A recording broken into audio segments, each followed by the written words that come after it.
Boa noite a todos. Sejam bem-vindos a mais uma doutrinária da Casa da Esperança. Agora estamos, com esse formato virtual, enquanto ainda perdura essa pandemia, mas logo, logo, certamente estaremos de volta ao ambiente da Casa da Esperança, aquele ambiente acolhedor, um ambiente de amizade, de carinho, e de muita compreensão, de recepção de todos os nossos amigos. Vamos inicialmente a levar nossos pensamentos a Deus, pedir a Ele um pouco de paz, de tranquilidade, pedir a Ele um pouco de esperança, para que possamos suportar com resignação, com tranquilidade, todos esses desafios que a vida nos impõe nesse momento. E agradecer pelos momentos que temos compartilhado nessa vida, pelos momentos de felicidade, de acolhimento, de amor junto às pessoas que nos querem bem. Que possamos aproveitar esses momentos, aproveitar essa felicidade e emitir ondas de amor, de esperança e de caridade para todas as pessoas do mundo. Obrigado, Deus, pela nossa vida. Hoje vamos dar continuidade a mais um capítulo do livro Jesus no Lar, com a participação do nosso amigo Sérgio Transilo. Então, boa noite a todos e vamos começar a nossa doutrinária. Boa noite a todos. É com satisfação que estamos aqui para mais uma reunião doutrinária da nossa Casa da Esperança.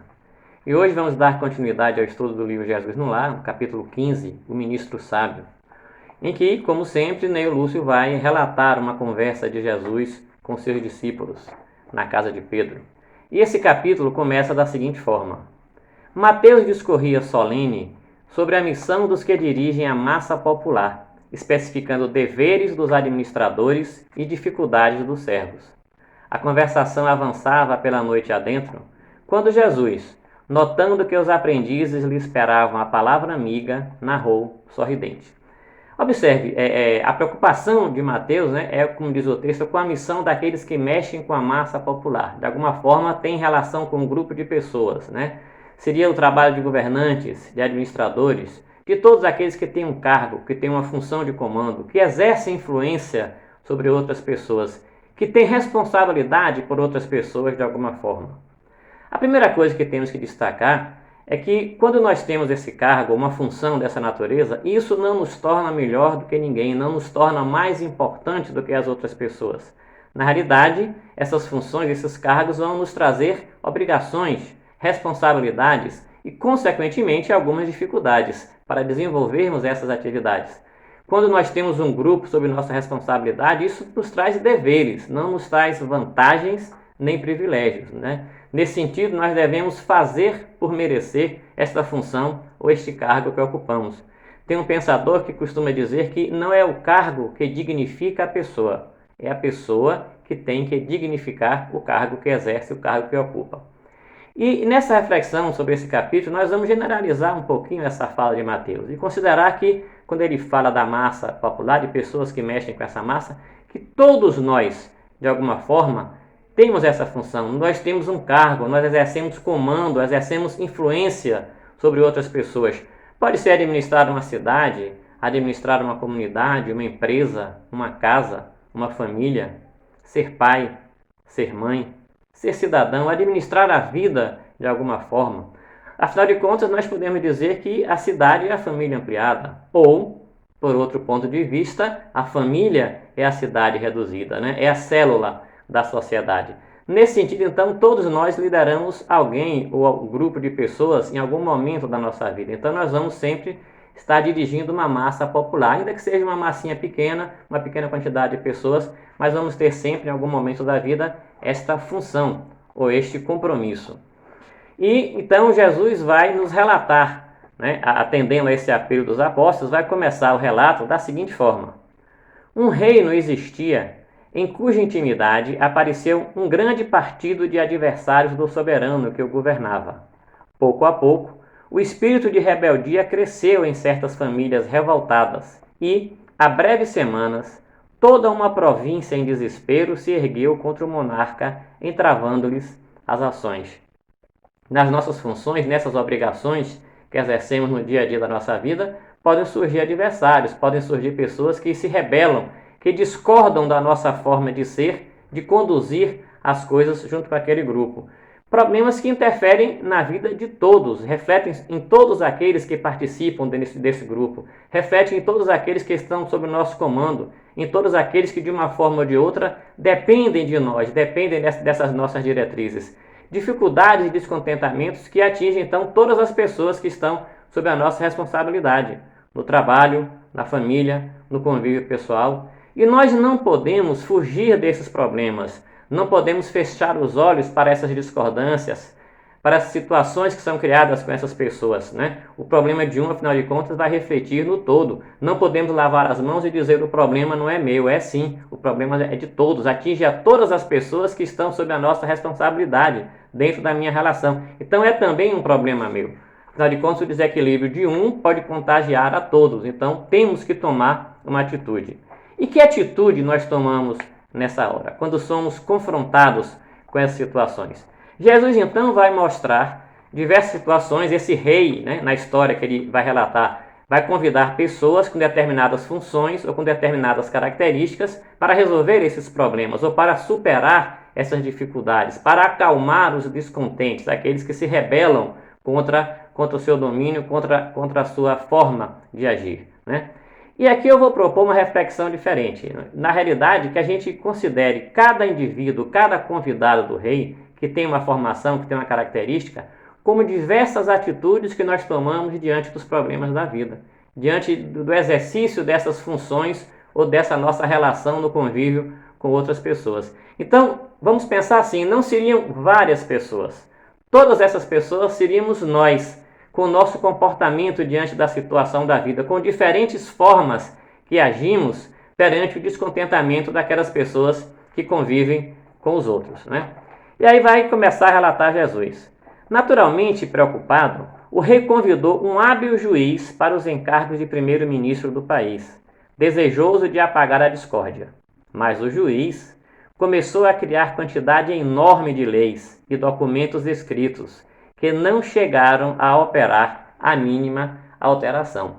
Então, a primeira atitude desse primeiro convidado, ou nossa primeira atitude, pode ser exatamente essa: escrever princípios e padrões, sem que haja uma verdadeira percepção do problema do outro, do problema que os outros estão enfrentando. Padrões que muitas vezes vão refletir as nossas necessidades individuais, e não a necessidade daqueles que estão sob o nosso comando ou em nossa relação. Nós vamos, em algumas situações, querer determinar a atitude do outro, como se aquilo que eu escrevo, que eu penso, como se o comportamento que eu determino fosse a salvação, fosse o mais correto, sem uma preocupação efetiva ou sem uma clara compreensão do verdadeiro problema que as pessoas estão enfrentando na realidade. Então, criar regras é fácil, né? Criar protocolos é fácil, é simples. Agora, como operacionalizar todas essas regras que nós queremos determinar para o outro? Será que é exatamente essa regra de vida que o outro precisa? Às vezes, por estarmos fora do problema do outro, por não compreender esse problema, vamos determinar regras ou formas de agir que vão ser inócuas, não vão ter nenhum benefício para aquelas pessoas. Então, a atitude do juiz não deu certo. Mas continua o mestre relatando. Desiludido, o imperante substituiu por um doutrinador famoso. O tribuno, porém, conduzido à elevada posição, desfez-se em discursos veementes e preciosos que não modificaram a perturbação reinante. Então, de início a escrita não deu certo. Aí vem a palavra, vem o doutrinador, né? Que às vezes fala muito, mas tem pouca ação, tem pouca atitude efetiva. E quem passa por dificuldades, quem está com algum desequilíbrio, não precisa só de palavras. É claro que uma conversa, um conselho, uma palavra vai ajudar muito, pode orientar a pessoa que precisa, mas a depender do problema, só a palavra não vai resolver. O indivíduo está com fome, não adianta você ficar conversando o dia todo, ele precisa de comida, ele está doente, ele precisa de remédio. Então, mais do que a palavra, ou além da palavra, ele precisa de uma ação efetiva, de alguma coisa que encaminhe uma solução para o seu problema.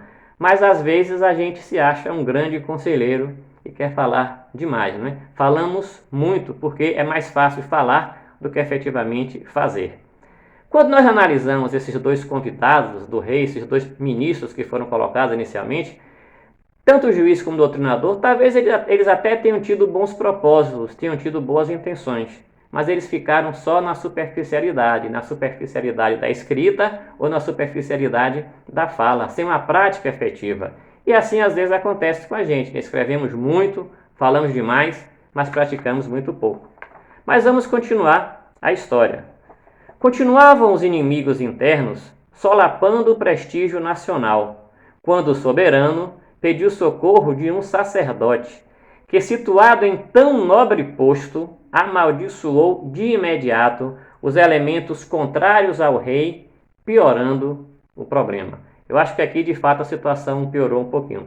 Porque os dois primeiros, o juiz e o doutrinador, como eu coloquei, eles até poderiam ter boas intenções, né? Mas agora vem um sacerdote e a primeira atitude dele é amaldiçoar os que sofrem, os que estão em desajuste, né? Os que estão em revolta.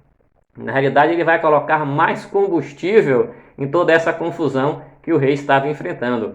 Talvez ele pense assim, quem sofre, quem se revolta, quem está em desequilíbrio é porque não presta. Está sofrendo porque merece o desprezo. E o sacerdote, uma coisa interessante a gente observar, como diz o texto, o sacerdote que está em tão nobre posição, em tão nobre cargo, aí vale a pena repetir mais uma vez aquela colocação que eu fiz anteriormente. Não é o cargo que dignifica o homem, é o homem que tem que dignificar o cargo que ele ocupa. Mas o sacerdote não, ele se fez superior. E nós nos sentimos superiores às vezes quando estamos diante de um problema, quando estamos diante de pessoas que discordam e achamos que essas pessoas têm que ser rechaçadas, né? Tem que arder na mármore do inferno, né?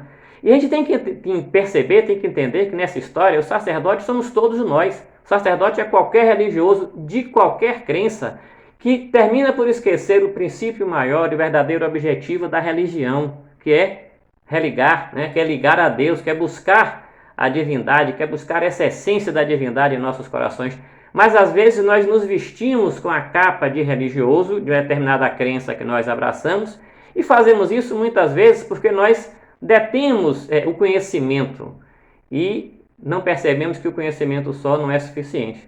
Mas por termos esse conhecimento, a gente se coloca na função de um religioso, se coloca acima das outras pessoas. Quando na realidade quem sofre, quem está em dificuldade, quem está em desequilíbrio, ele não merece desprezo. Ele merece atenção, ele precisa de atenção, ele precisa de uma mão amiga. Foi assim que nos ensinou Jesus, e foi assim as suas atitudes, foi assim que ele praticou para que a gente efetivamente aprendesse, não é? Pecou, errou, reflita. Também não te condeno. Vai e não tornes a pecar. Aprenda com a situação que você está vivenciando e aproveite isso para a sua transformação. Isso é não amaldiçoar, isso é abrigar aqueles que necessitam, né? E a gente tem que entender que a religião, que os princípios religiosos, que os templos são exatamente para os que precisam, para os que sofrem. Não são para os santos não precisam disso, eles já evoluíram, eles já se desenvolveram.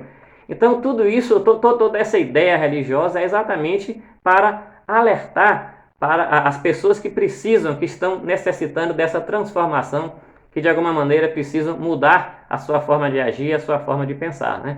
Então essa maneira que o sacerdote se utilizou com essas pessoas que estavam em dificuldades, amaldiçoando essas pessoas, isso não é religião, né?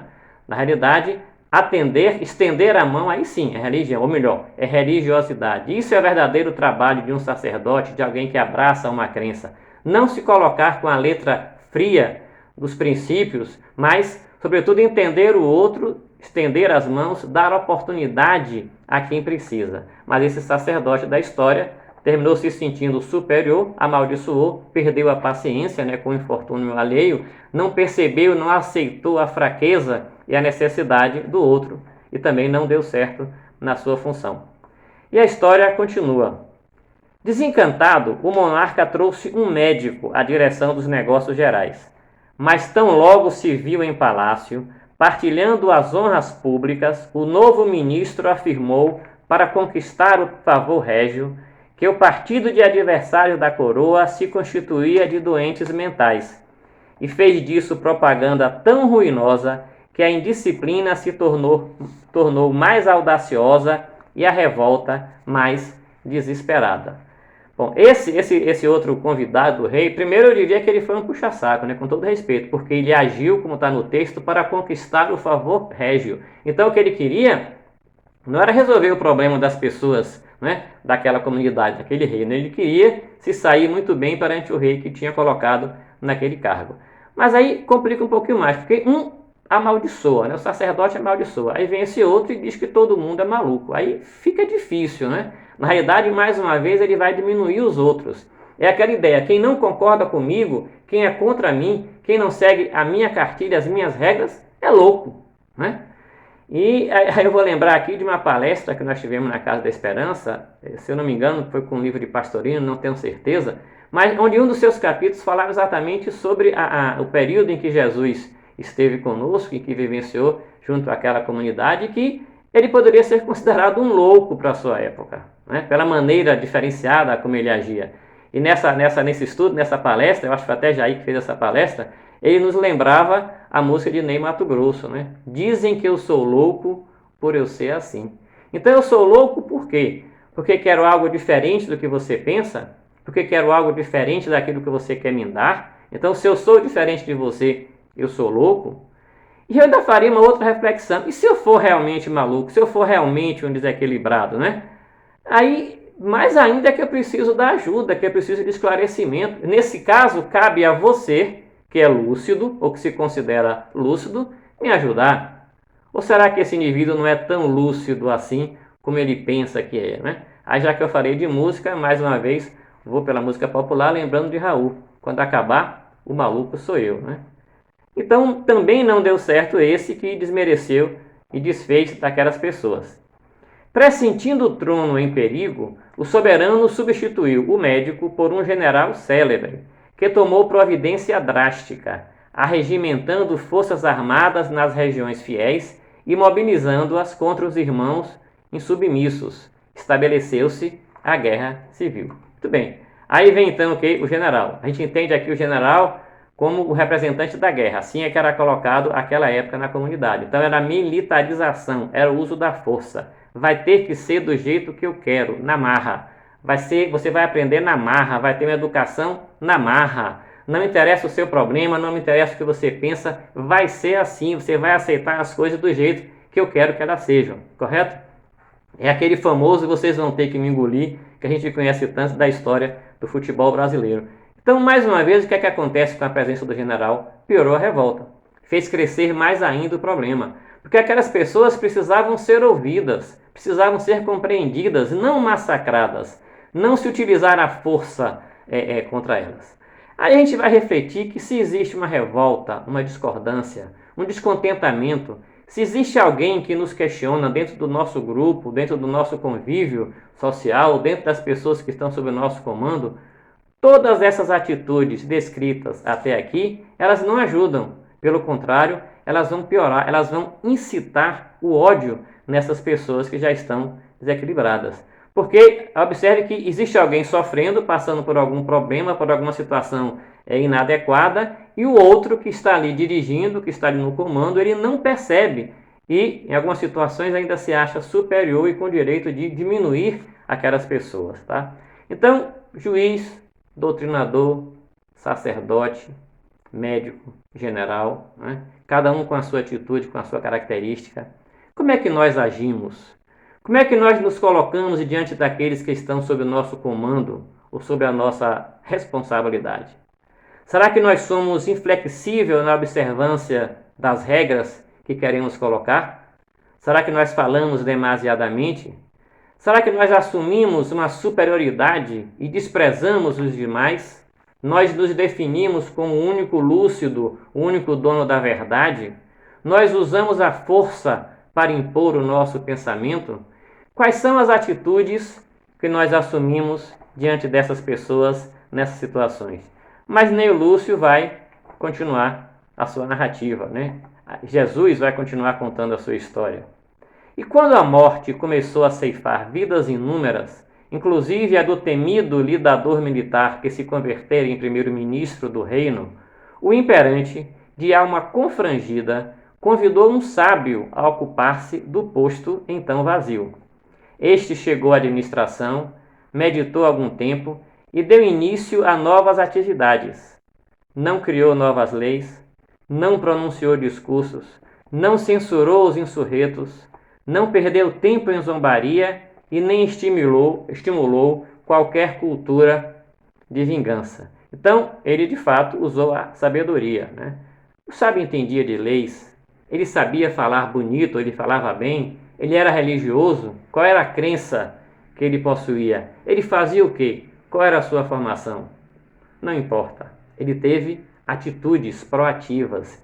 Ele meditou, como diz o texto, ele observou, ele não criou regras, ele não falou bonito, não julgou, não desfez de ninguém, não usou a força. Ele observou, procurou compreender o problema das pessoas, procurou perceber as dificuldades que aquelas pessoas estavam passando.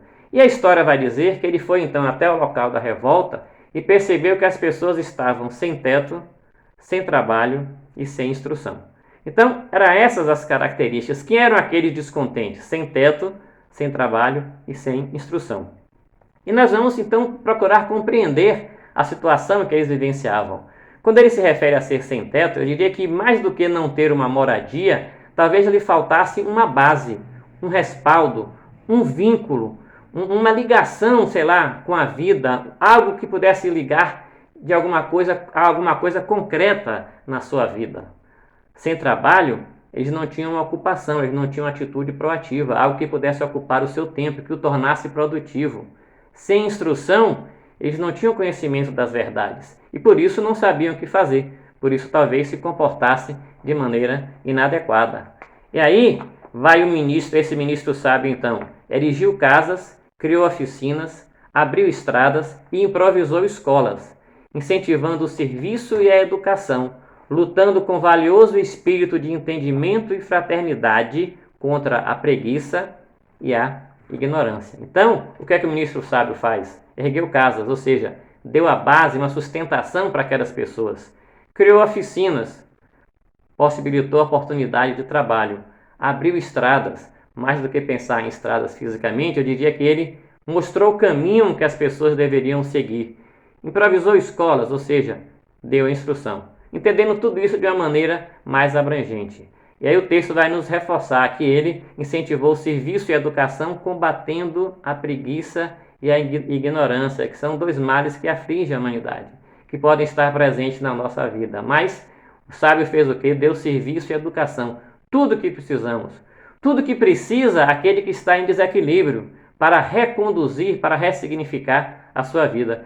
Quando ele fala em educação e serviço, a gente poderia fazer um paralelo com o que nós conhecemos do Evangelho, né? Amar é o primeiro mandamento, é o primeiro ensinamento. Quem ama trabalha, se dedica, se doa, se coloca à disposição para fazer alguma atividade. Instruí-vos, eis o segundo. Então, serviço e educação, tudo aquilo que as pessoas de fato precisavam naquele momento. E aí, ocupados e bem instruídos e esclarecidos, as discordâncias vão desaparecer, né? Não vão continuar mais aqueles problemas que o rei estava enfrentando.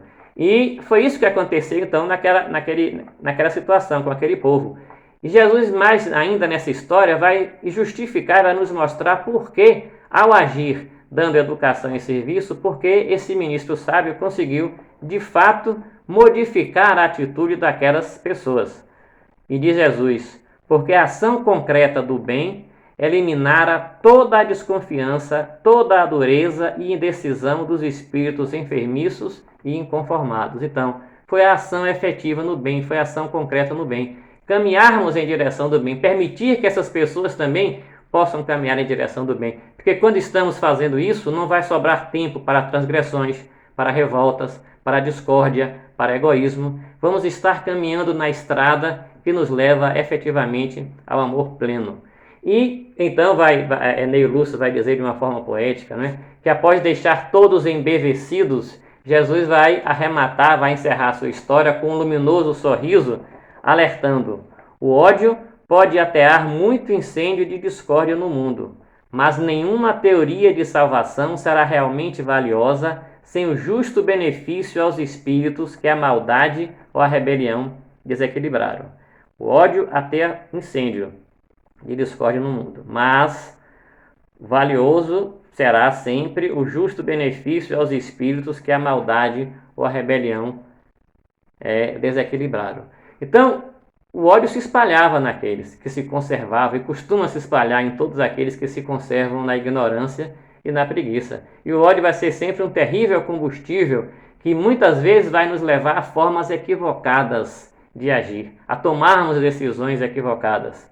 Joana de Ângeles, no livro Jesus e o Evangelho à Luz da Psicologia Profunda, vai nos afirmar: o ódio é remanescente e vigoroso das mais sórdidas paixões do primarismo aselvajado, que permanece em luta titânica com a razão e o sentimento de amor inato a todos eles. Então é esse remanescente primário que nós trazemos ainda dentro do nosso ser. E o que fazer para combater esse ódio que ainda domina tantos corações aqui na Terra? Aliás, eu poderia fazer uma pergunta anterior.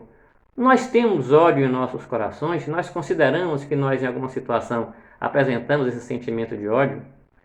Temos que ter consciência que é preciso ter muito cuidado para não cultivar esse sentimento, que às vezes ele surge de uma maneira muito sutil na gente. Às vezes nós podemos não ter ainda um ódio instalado em nosso coração, mas se nós não vigiarmos adequadamente, vamos terminar por cultivar essa semente que pode florescer em qualquer momento infeliz da nossa vida. Muitas pessoas costumam dizer, por exemplo, não, eu não tenho ódio de ninguém. Não tenho. Tem apenas algumas pessoas pelas quais eu apenas nutro uma grande antipatia. Então eu não tenho ódio de ninguém. Tem pessoas apenas que eu antipatizo, profundamente. A gente vai se lembrar de Emmanuel, que ele nos diz que o ódio começa onde termina a simpatia. Então é preciso ter muito cuidado para não alimentarmos em nós essa chaga, nem incitarmos os outros com as nossas atitudes, com a incompreensão, com o desmazelo, porque às vezes nós provocamos esse sentimento nas outras pessoas com a nossa forma de agir equivocada. Tem um certo pensador que diz que quem tem a caneta e o microfone pode incitar o ódio ou o amor. E nessa história que Jesus relata, vimos que o ódio foi alimentado pelo juiz, pelo doutrinador, pelo sacerdote, pelo médico, pelo general, todos esses que usaram a caneta e o microfone de forma inadequada.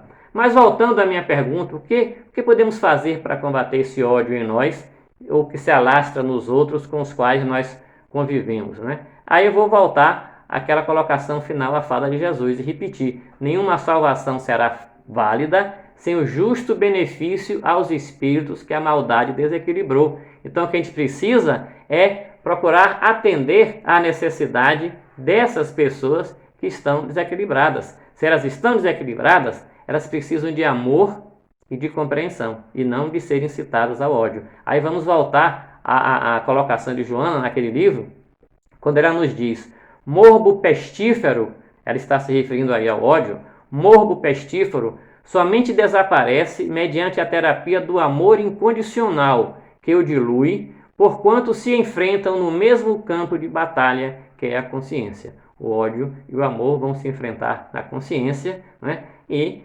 dentro das nossas atitudes positivas, vamos poder permitir que esse amor venha a se sobrepor ao ódio que pode nascer em nossos corações.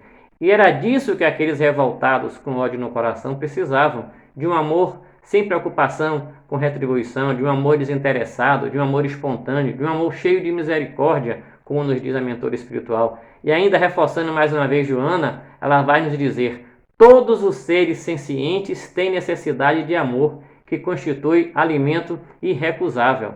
É isso que precisamos estar preparados para dar: amor, compreensão, E em consequência, vamos ter sempre atitudes positivas daqueles que estão ao nosso redor, daqueles que estão ao nosso convívio. É colocar amor em nossas atitudes, no trato com os outros, perante aqueles que estão sob a nossa responsabilidade, perante aqueles principalmente que estão revoltados ou que estão em desequilíbrios.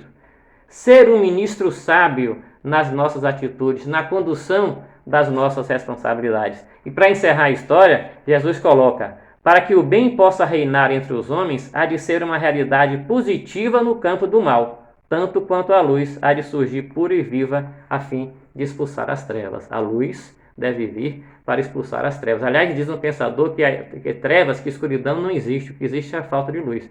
Então, temos que permitir deixar essa luz entrar para que as trevas possam desaparecer. Permitir o bem reinando em todas as nossas atitudes, em todos os momentos da nossa vida, porque essa vai ser a realidade para abafar o mal. Eu poderia dizer aqui também que o mal não existe. O que existe é uma constante falta do bem, uma constante falta da positividade em nossas ações. Mas esse bem precisa ser concreto, precisa estar recheado de ações e, sobretudo, de sentimentos de amor em nossos corações. Essa é a lição que Jesus nos traz. Todos os outros falharam nas suas atitudes, e o ministro sábio dá certo. Por quê? Porque ele age com amor, com compreensão e, sobretudo, com fraternidade. Então, que possamos ser esse mensageiro do bem, que possamos deixar a luz resplandecer em nossos corações e nos corações de todos aqueles que partilham conosco desse convívio social. Que possamos usar o bem e o amor para cumprir nossa missão na Terra, para conosco e para com todos aqueles que estão sob a nossa responsabilidade, para todas aquelas pessoas que são trazidas ao nosso convívio, na família, no trabalho, na comunidade, para todos aqueles que são colocados no nosso caminho, para nos dar a oportunidade de ter uma ação efetiva, transformando essas pessoas que dependem ou que estão sob a nossa responsabilidade, cultivando nelas não a revolta ou o desequilíbrio, mas sobretudo cultivando em cada um desses corações que estão sob a nossa responsabilidade o verdadeiro amor. Porque é isso que é a nossa missão, é isso que é a nossa função aqui na Terra. Afinal de contas, no futuro, quando retornarmos à pátria espiritual, nos será questionado: que fizestes daquele que confiei à vossa guarda? Muita paz para todos. Agradecemos a Sérgio Transilo, pela explanação dessa noite.